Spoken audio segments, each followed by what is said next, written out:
बारामतीच्या आखाड्यात नव्या एंट्रीनं ट्विस्ट. सुनंदा पवार यांनी घेतला उमेदवारी अर्ज.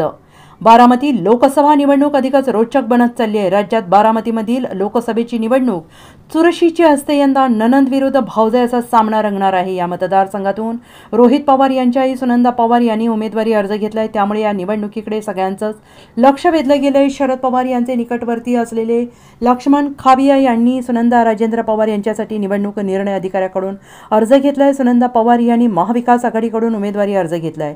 भीमथडी जत्रा आणि बारामती ॲग्रोच्या माध्यमातून सुनंदा पवार यांचा जिल्हाभर संपर्क असून त्यांच्या कामातून त्यांना ओळखलं जातं. लोकसभा निवडणुकीचा अर्ज भरल्याने सुनंदा पवार यांचे नाव आता चर्चेत आलेलं आहे. दरम्यान बारामती मतदारसंघातून सुप्रिया सुळे महाविकास आघाडीच्या अधिकृत उमेदवार आहेत. जर सुप्रिया सुळे यांचा उमेदवारी अर्ज कोणत्या कारणामुळे बाद झाला किंवा अर्जात काही त्रुटी आढळल्या तर पर्यायी म्हणून अर्ज सुनंदा राजेंद्र पवार यांचा अर्ज भरण्यात आलेला आहे. त्यामुळे आता रोहित पवार यांच्या आई निवडणुकीच्या आखाड्यात उतरलेल्या आहेत असं म्हटलं तर वावगं ठरणार नाही.